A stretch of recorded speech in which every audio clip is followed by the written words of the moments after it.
Hey everyone, welcome back. Today we're diving into something a lot of you have been asking about. Self-sabotaging behaviors in adults with autism. Oh, yeah, definitely a topic a lot of people are curious about. So we're going to be looking at cheap, ABA, adult autism, and self-sabotage. Hmm. Breaking the cycle. I think there's some really good stuff in there, some good advice. Yeah, definitely. And I think what's interesting about self-sabotage, right, is it's not like this mysterious force out there. You know what I mean? Right. It's really rooted in a lot of times like these common autistic traits. You think about executive function, for instance. Yeah. A lot of people on the spectrum struggle with things like task initiation. Oh, for sure. You know, it's not just the planning, the time management, it's the actual starting Right. that can feel impossible. Yeah. I can see how that can play a role in Okay, self-sabotage. absolutely. So let's say you're someone who struggles with task initiation. Okay. You know, you have this project, you need to get started. Uh, The thought of it is just so overwhelming. So what do? You just don't, You avoid it. you avoid it. Days turn into weeks. All of a sudden you've missed the deadline, right? Yeah. And then that feeling of like, failure, that can just reinforce those negative thought patterns, making it even harder to start the next project. It's a cycle. It just feeds itself. It's a vicious cycle, yeah, for sure. And the source also talks about sensory overload, which is, such a common experience Right. for autistic people. But can you explain how that actually ties into self-sabotage? Because some people might not see that connection. Yeah. Imagine you're constantly being bombarded by sensory information, Yeah. right? Like flickering lights, buzzing electronics, scratchy clothing. Right, You know, for a lot of autistic people, these sensations aren't just annoying, right. they're painful. Like, it's like trying to work on some complex task while someone's blasting an air horn in your ear. Mm. Your brain is in fight or flight mode. Higher level thinking just shuts down. Right, so it's not like a lack of motivation or laziness or anything. Right. It's an actual response Mm-hmm. to something that's really bothering you. Yeah, it's a neurological response to real distress.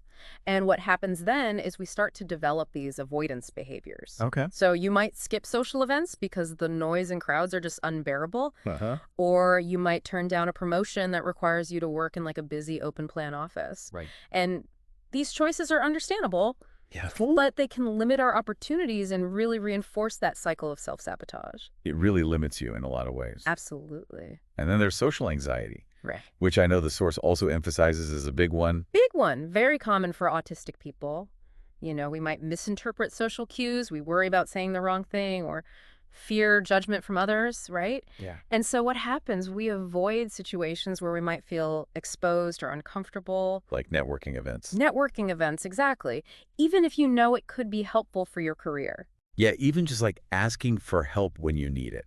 Oh, yeah, absolutely. You're afraid to kind of put yourself out there. Right, because of that fear of judgment. So it can keep us isolated and prevent us from accessing the support that could actually help us thrive. And of course, the perfectionism, Yes. which I think a lot of people can relate to. It's a double-edged sword, that It perfectionism. really is. You know?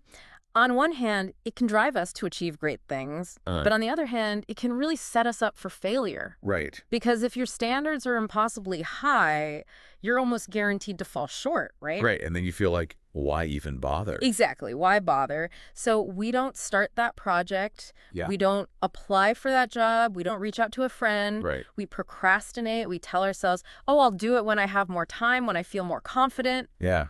But that time never comes. That time never comes. So we've painted a pretty clear picture here Yeah. of how these common autistic traits can actually contribute to self-sabotaging behavior. But I know that the source also offers some hope here. Absolutely. It's not all doom and gloom. Not at all. It's important to remember that these traits, they're not flaws. Right. They're just part of who we are. Right. And once we understand how they can lead to self-sabotage, we can start to break the cycle. And the source lays out a really nice practical framework for doing just that. Okay. I'm all ears. Tell me more about this framework. So it's a three-pronged approach: self-awareness, setting realistic goals, and developing effective coping strategies. Okay. And the idea here is not to fix ourselves, Right. but to work with our neurology to create positive change. I love that. So it's not about like denying who you are. It's Exactly. about using it to your advantage. Working with it, exactly.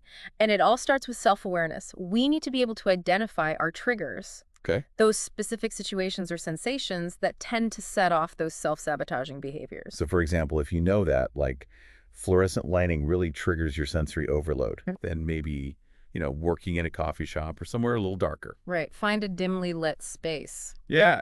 Exactly. Or if you realize that social events with a lot of small talk just drain your energy, Mm. maybe you limit those to once a month and prioritize deeper, more meaningful connections in the meantime. Yeah, so it's about being proactive, not reactive. Well, Exactly. And setting yourself up for success rather than constantly reacting to that overwhelm and ending up back in that cycle of self-sabotage. right, right. Exactly. It's like having this toolbox Okay. full of strategies that you can use to navigate the world in a way that feels authentic and sustainable. I like that, a toolbox. Yeah. And speaking of tools, let's talk about the next part of this framework, which is Yeah. setting realistic goals. Yes. What does that actually look like? So we've talked about self-awareness, but like sometimes knowing our triggers isn't enough, you know? Right. And that's where setting realistic goals comes in. Good. It's about, again, working with our neurology, not against it. Okay, that makes sense. But what does realistic actually mean? Right. Like sometimes I think it can be hard to know what's actually realistic for you. Oh, absolutely. And that's where, like, a lot of us get tripped up. Yeah. We set these, like, grand, ambitious goals without considering the energy, the Right. resources, the support we actually have available. Yeah. It's like, planning a cross-country road trip without checking the gas gauge or packing any snacks. Yeah, I like that. Right. You're going to run out of steam pretty quickly. Exactly. So how can we avoid that? Like how can we make sure that we're setting ourselves up for success? I think it comes down to breaking things down into manageable steps. Okay. So instead of, like, aiming to write a whole book in a month, Right? maybe you start with outlining one chapter this week. Okay. Or instead of committing to a daily yoga practice, maybe you try like a 10-minute guided meditation, like 3 times a week. Yeah, that feels a lot less overwhelming. Right. Exactly. Especially for people who, struggle with executive function. Especially, yeah. And it's not just about the size of the goal, but also the type of goal, Okay. right? So, like, for example, if you know that social interaction is like a major energy drain for you, Yeah.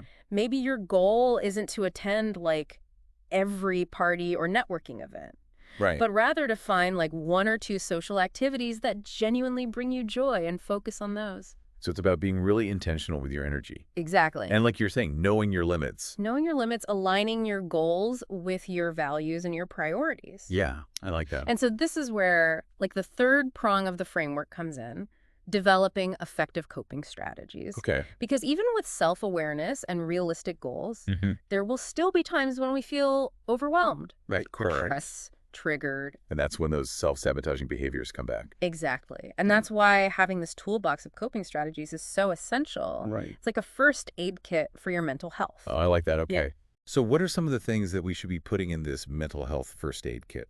Well, we talked a little bit about sensory regulation, Yeah. and that is huge. Like if you're someone who's easily overwhelmed by sensory input, Right. it's crucial to have strategies for managing that overload. Right. So noise canceling headphones, weighted blankets, fidget toys, all great options. And what about stimming?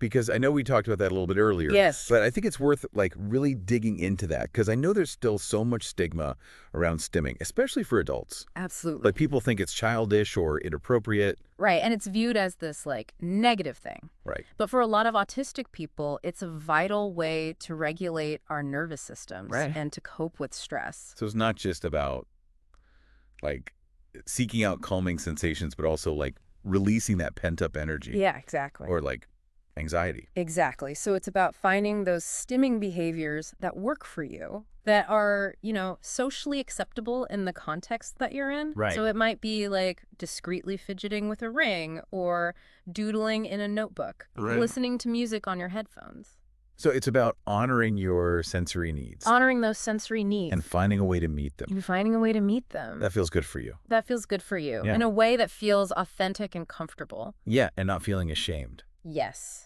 Like Yeah. reclaiming stimming as a form of self-care Yes. rather than something to be ashamed of. Yeah. Okay, so we've got that. Another important tool for that mental health first aid kit is stress management. Okay. Because let's face it, life is stressful for everyone. Sure. But it can be particularly challenging for autistic folks who might be, more sensitive to change, sensory input, or social demands. Right. Right. So, what are some effective stress management techniques? Well, mindfulness is a big one. Okay. And I know that word gets thrown around a lot. But it's more than just a trendy buzzword. It's really about paying attention to the present moment without judgment. Okay, that sounds great. Right. But, like, how do you actually do that? Right. It takes practice for sure. Yeah. But even just starting with like a few minutes each day can make a difference. Okay. There are tons of like guided meditations available online or through apps. Right. Or you could try something as simple as like focusing on your breath for a few minutes. Okay. Noticing the rise and fall of your chest as you inhale and exhale. So you're bringing your attention back to your body. Exactly. Back to your body, grounding yourself in the present moment rather than getting caught up in those like anxious thought spirals. Yeah, those can be dangerous. Oh yeah, for sure.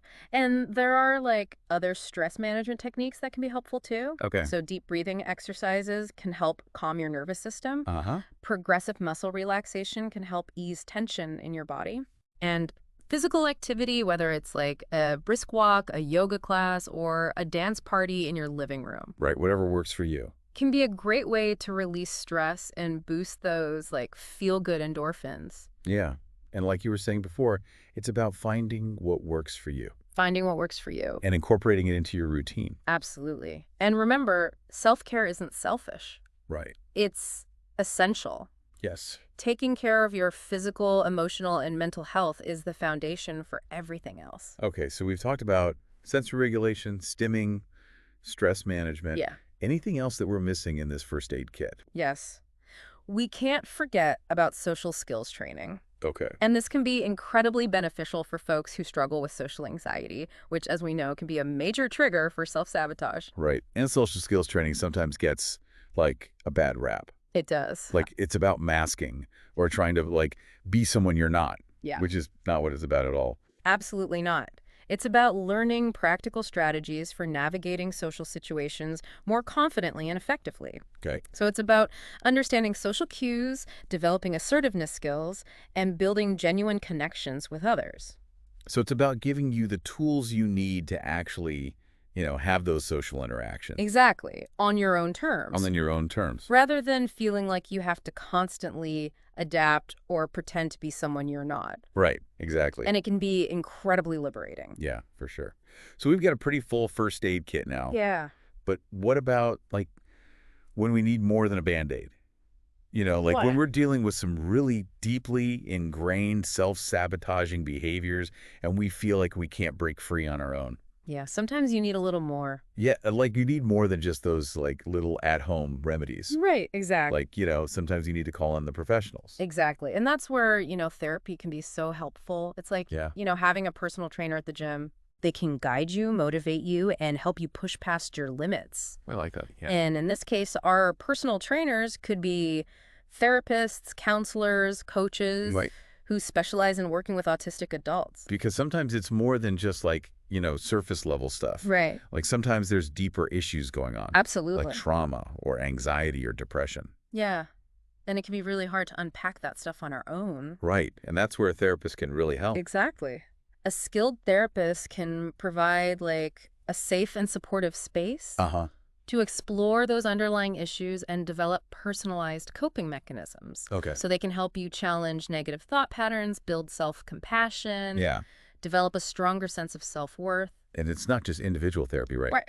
The source also mentions support groups. Support groups, yeah. They can be incredible for connecting with other autistic adults. Right. People who get it. Who get it. It's a space to share experiences, offer encouragement, and realize you're not alone in this journey. It's like finding your people Exactly. Finding your tribe, your community, where you can be yourself. where you can be your authentic self without that fear of judgment or misunderstanding. Exactly. Exactly. And it can be so validating to hear other people's stories Right. and realize, like, oh, I'm not the only one who struggles with these things. Right. It normalizes it in a way. Exactly. Normalizes it. Okay. So we've got therapy, support groups.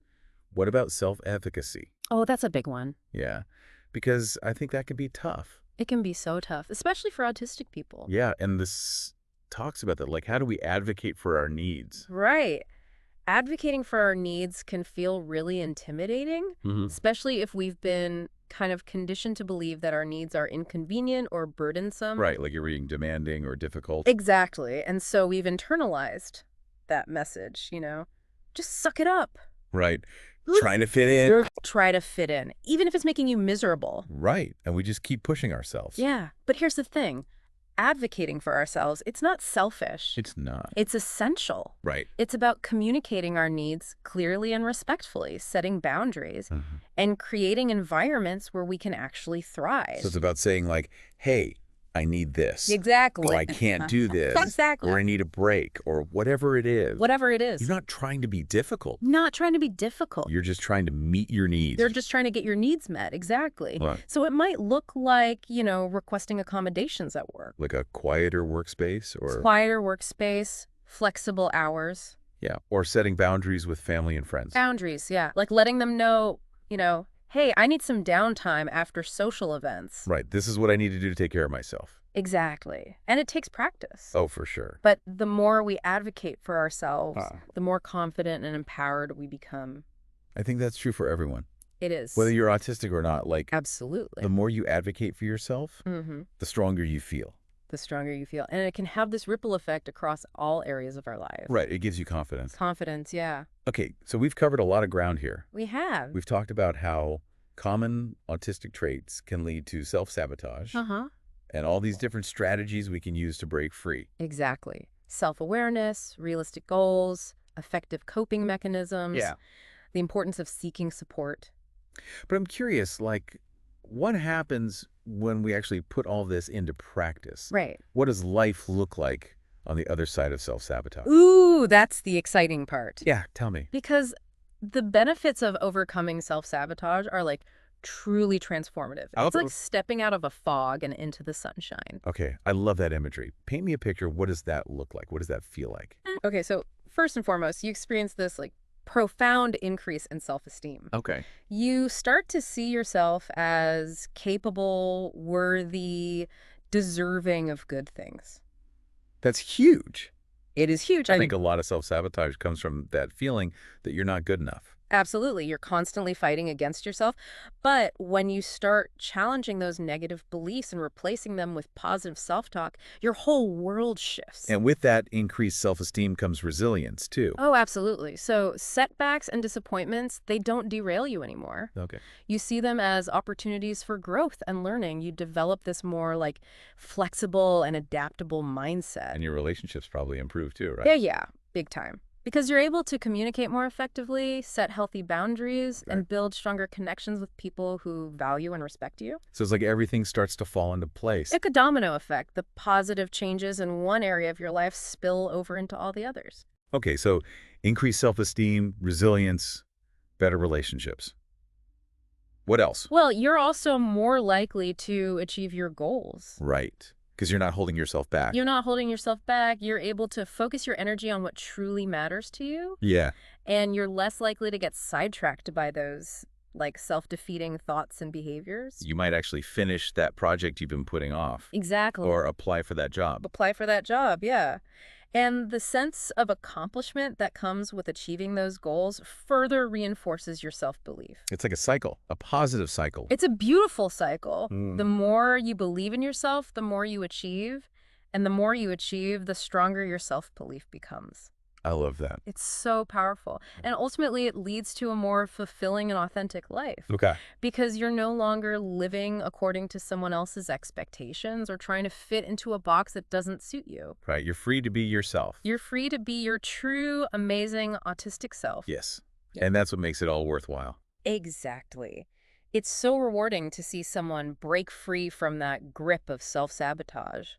It's like watching a butterfly emerge from its cocoon. Oh, I love that. Beautiful transformation. So I think that's a perfect place to wrap up this deep dive. It has been a journey. It has. It's been amazing exploring this topic with you. Likewise, it's been a pleasure. And to you, our listener, we want to leave you with this final thought.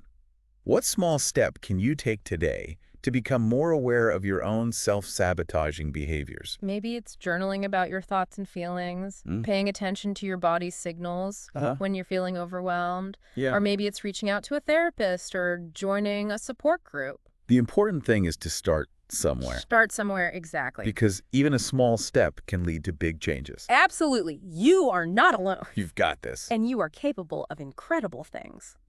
Thanks for joining us on this deep dive. We'll see you next time.